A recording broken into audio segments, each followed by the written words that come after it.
அண்மைச் செய்தி.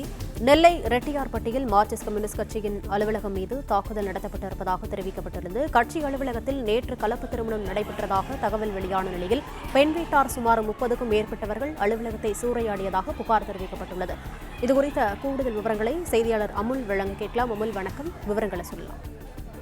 வணக்கம்.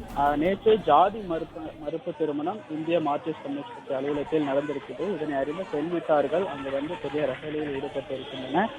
திருநெல்வேலி மாவட்டத்தை சேர்ந்த 28 வயது பெண் அருந்ததி சமூகத்தை சேர்ந்தவர். இவர் இளைஞரை 28 வயது சேர்ந்த அந்த இளைஞரை காதலித்து வந்திருக்கிறார். இருவரும் மார்க்சிஸ்ட் கம்யூனிஸ்ட் கட்சியின் அலுவலகத்தில் நேற்று தஞ்சமடைந்திருக்கின்றன. அதன் பின்பதாக காதல் ஜோடிகளுக்கு நேற்று இந்திய மார்க்சிஸ்ட் கம்யூனிஸ்ட் கட்சி அலுவலகத்தில் வைத்து திருமணம் நடந்திருக்கிறது.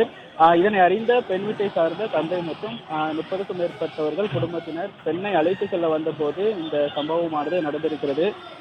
இதனால் அதாவது இந்த நிலையில் பெண்ணை அழைத்து செல்ல வந்த பெண் வீட்டார்கள் பெண் வர மறுத்ததால் கட்சி நிர்வாகத்தினுடன் வாக்குவாதத்தில் இன்று ஈடுபட்டிருக்கின்றன.